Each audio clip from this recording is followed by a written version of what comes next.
Okay, Facebook ads. Very specifically, Facebook ads. Give me a sec. Okay, so I want to talk about Facebook ads specifically because this past week I was talking to someone actually who made a really crucial mistake. How they created the ads was, okay, actually, let's back up a little bit. Why are ads important? Okay, why are ads important? So ads are important because for Kickstarter or Indiegogo to be successful on when you launch the campaign, you need to have a dedicated audience already. You can get a dedicated audience for your crowdfunding campaign in the pre-launch phase by using paid strategies like advertising, finding the right people and bringing them into your audience or crowd, or non-paid strategies that we've talked about before, organic marketing, things like that. Today, I wanted to focus on this paid strategy in this early pre-launch phase of the entire crowdfunding campaign, because a lot of people don't understand it. A lot of people don't know it. There's a lot of questions people have about it in particular. So this past week, I was working with this person who was setting up his ads and running some ads already. And there was, a crucial mistake. What he did was created one campaign, created one ad set, and created one ad, right? One campaign, one ad set, one ad. The campaign was, targeting like $20 a day, doing optimization for each and every single type of placement. The ad set was targeting one audience only. And the ad itself was just one image, one text, just one of everything, right? So why is this right or wrong, right? So he mentioned that he did this because he heard about A/B testing. He heard about the need to test one against the other to see what works, what doesn't work. And so he's implementing this one campaign, one ad, and one ad set so that he'll get data for the first few days and then create another campaign, another ad set, another ad, so that he can test one against the other. The first one that he's running now, and the second one that he's going to run a little later. So the pros of this is that he is doing A/B testing, right? Great. However, the structure of how this is being built needs to be updated. So what does it actually mean to do A/B testing for ads, right? You've probably heard about A/B testing. You've probably seen people write about it or talk about it elsewhere. So A/B testing for ads is really important. And A/B testing is basically having two or more different variations of something and making sure that you have like one control and changing the other variations, one thing about the other variations, so that you can test if the control or the other variation works better. Okay. So when it comes to advertising, rather than creating one campaign, one ad set, and one ad, the best thing to do is to get Facebook, the platform, the marketing platform, the advertising platform, to actually be testing that for you and working on that for you in real time. So what that actually means is you should have one campaign for your pre-launch, right? One campaign. And for the ad set level, have multiple ad sets with that one campaign. What this allows you to do, what this allows Facebook to do, is test the different audiences against each other right away, right off the bat, right? So your first campaign at the top level should be, hey, I'm doing a pre-launch for lead captures for a US market, right? And so within that, you can test different audience types. So let's talk about maybe like a yoga product, right? Super easy, super simple yoga product. Maybe you're going to test people who like to go out and run triathlons and they need to do yoga as like an exercise or a physical movement that keeps their body toned, leaned, stretched, right? So that is one type of audience you want to test. The second audience that you might want to test with like a yoga product, for example, is maybe like brands associated with yoga, brands like Lululemon, right? That can be another ad set that you're testing one against the other. And the third one that you might want to test might be things like the Calm app, the Headspace app, anything that helps you do yoga, breathing, mindfulness exercises, right? So that is in the ad set level where you're testing different audiences against each other using this A/B testing structure, right? So as you remember, campaign, there's one campaign. And within that campaign, Facebook is going to be testing all these three audiences against one another so that you know which audience is the most receptive to your product, to your information. Someone says hi, hello. Just so you know, I don't see your name when you comment in. So if you want to comment your name so I can say hello, let me know. If not, that's fine too. Hello. We're talking about advertising right now. So, okay. The first thing was the campaign. Second thing is ad sets. If you have multiple ad sets, have different audiences associated with those ad sets. So Facebook will be optimizing one against each other. So you'll know exactly which one is going to give you the best cost per lead, which audience is going to be the most interested in your project and also in your project for Kickstarter, for Indiegogo. Yeah. And on the third level here, which is the ad level, right? Remember, the first person I was talking about that made this mistake had one ad. Always have more than one ad, right? Always have more than one ad because you need to know what is working for each of these audiences, optimized even down further, right? Is it going to be a still image? Is it going to be carousel ads? Is it going to be video ads? Is it going to be ads for a different, with different text, different headline, right? There's so many different things you can do to test, right? So on the campaign level, one campaign, the ad set level, multiple ad sets. So you're testing audiences against each other. And the third thing is the ads, right? Test different types of ads against each other within each of these audience ad sets so that you're able to run all these experiments of, what works, what doesn't work, so that you know what will get you the best cost per lead, right? And when it comes to like cost per lead, right? What is cost per lead? The cost per lead is literally what you're paying to get one person to sign up for your email list, right? And that is pretty much the main key performance indicator, KPI, that you should be looking at when you're running advertising, right? There's all these things like click-through rates, there's cost per click and things like that. But the main thing that we typically look for as advertisers, as marketers for pre-launch phase is that cost per lead. Are you getting someone who is interested in your project and wants to sign up to be notified of its launch for a reasonable amount of money? And what that tells us is that if it's high, if the cost per lead is high, if it's like $5, $10 cost per lead, it tells us a few things. It tells us that one, the people you're targeting aren't excited about this. So it's probably not the right group of people. It could tell us that the landing page might not be the most sexy or attractive to bring people in to actually get them to subscribe to your email list, right? So the cost per lead is really, really important. If it's a lower cost per lead, what we look for is around $1.50 to $2 cost per lead. If it's a lower cost per lead, we see that it's probably the right audience, right? It's probably the right audience. They're the right psychographic. They're the right people, and they're coming here and they're like, oh, it's going to launch on Kickstarter. I can get a percentage of them on the list. I get notified when it launches. Yes, let me put my email down there. Right? It tells us that this is the right people. Right? You're targeting the right audience. You're on the right path. Okay. So that's the cost per lead. It's really important. There's a question here. What do you think about having one ad that runs for a really long time so that it can learn a super duper scary amount about your audience? A super duper scary amount. I love it. Ads that run for a long time are great. And ads that run for a long time are great because, as you said, they can learn a super duper scary amount about your audience. However, there is this thing called ad fatigue that is very, very real with any ad that runs for a long time.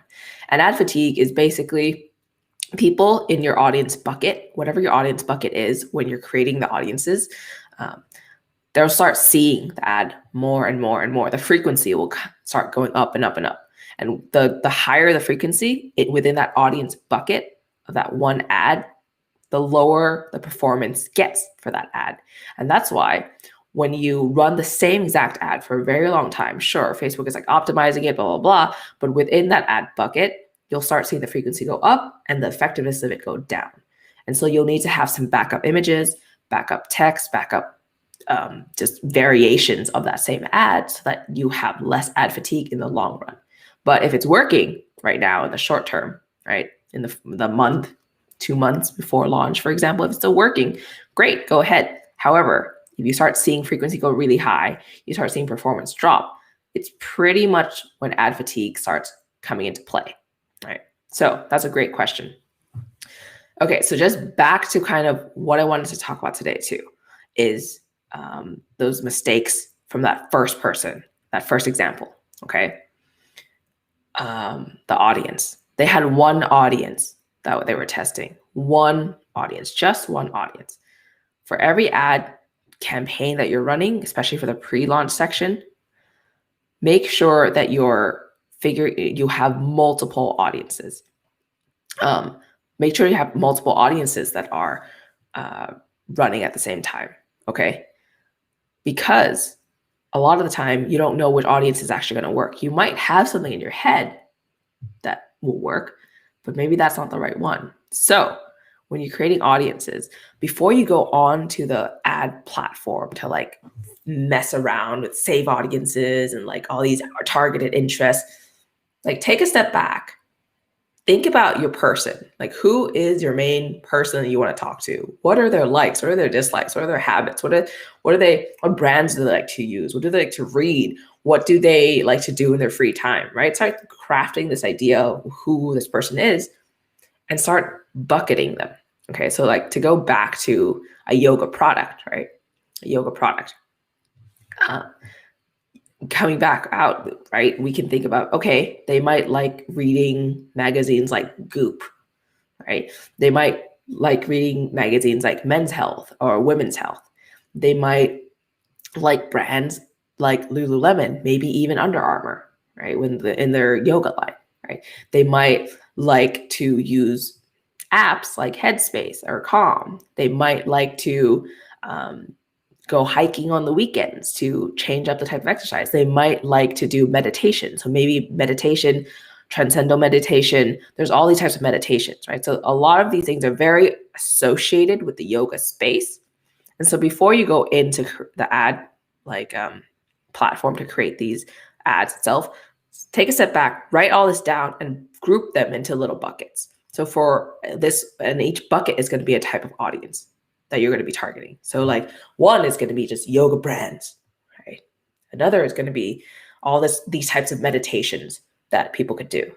The other one's going to be all these like magazines that they probably read, right? So all these different kind of psychographic information becomes your what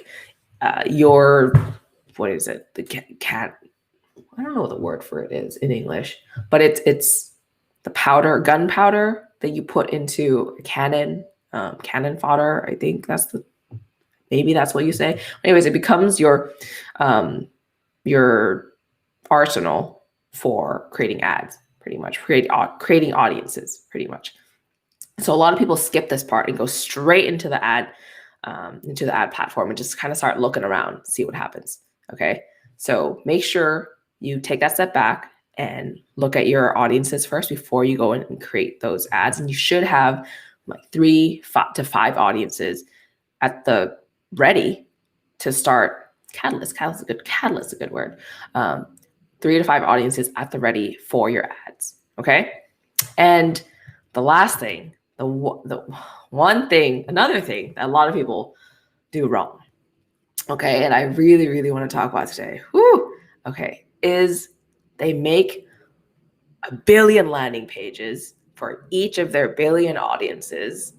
And they're like, okay, if this person has this background and this ad appeals to them, I'm going to send them to landing page 1, audience 1 to landing page 1, audience 2 to landing page 2, audience 3 to landing page 3, audience 4 to landing page 4, and on and on and on and on.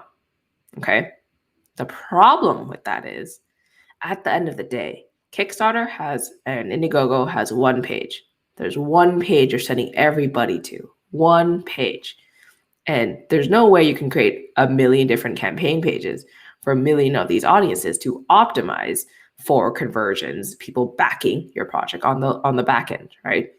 When you're on e-commerce, when you're doing product sales directly, sure, you can have a million product pages for the different audiences. That's totally fine. But when it comes to crowdfunding, you can't do that. And so strategically speaking, it's not in your best interest to have one ad go to one landing page, ad two go to the second landing page, and so on and so forth, because in the long run, when you're getting people to pre-order, everything is general, right? You're talking to a like specific but general audience. And so if you work backwards, right, into your pre-launch phase, when you're doing pre-launch ads, when you're collecting all these people, you want to have one main landing page, okay? Because that'll kind of replicate what you have for your Kickstarter page. You have one landing page, and you want to send all these people to that one landing page using pretty much very generic ads in a way to send them to one landing page. And you want to see on the front end who is actually responding to that, right? Who in these like 5 different audience groups that you have are responding to that landing page.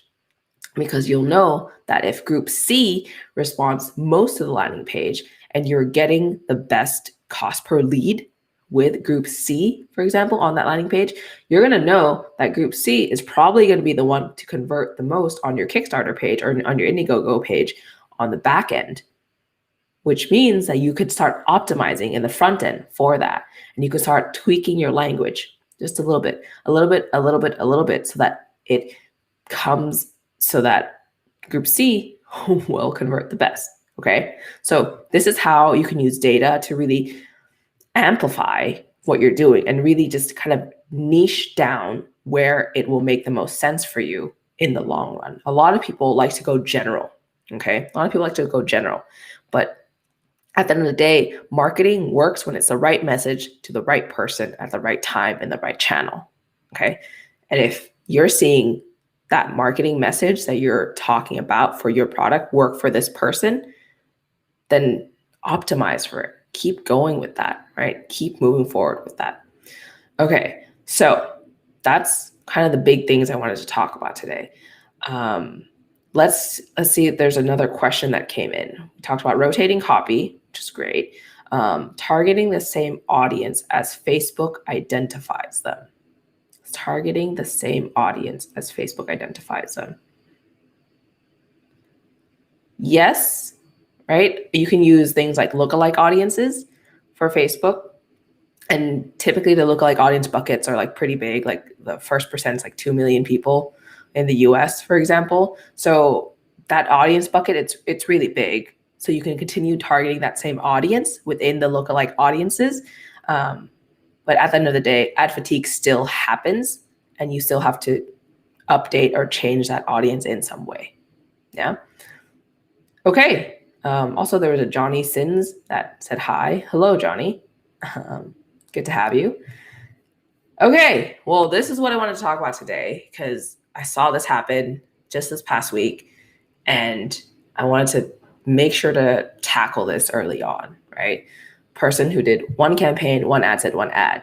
So we talked about the structure of ads, how to actually structure an ads, creating an audience, coming back out, writing this down, creating buckets, and then going into the platform and creating one landing page that translates to one Kickstarter page. And so you're not doing very specific ads, going to very specific landing pages and why that is important. Okay, well, this is another week of this. Thanks for tuning in and let's do this again. And if you liked all this, be sure to subscribe to the channel, follow me on social media, and get on the email list at crushcrowdfunding.com/subscribe. And if you have questions, leave it underneath the video and I will be sure to respond. Thanks again.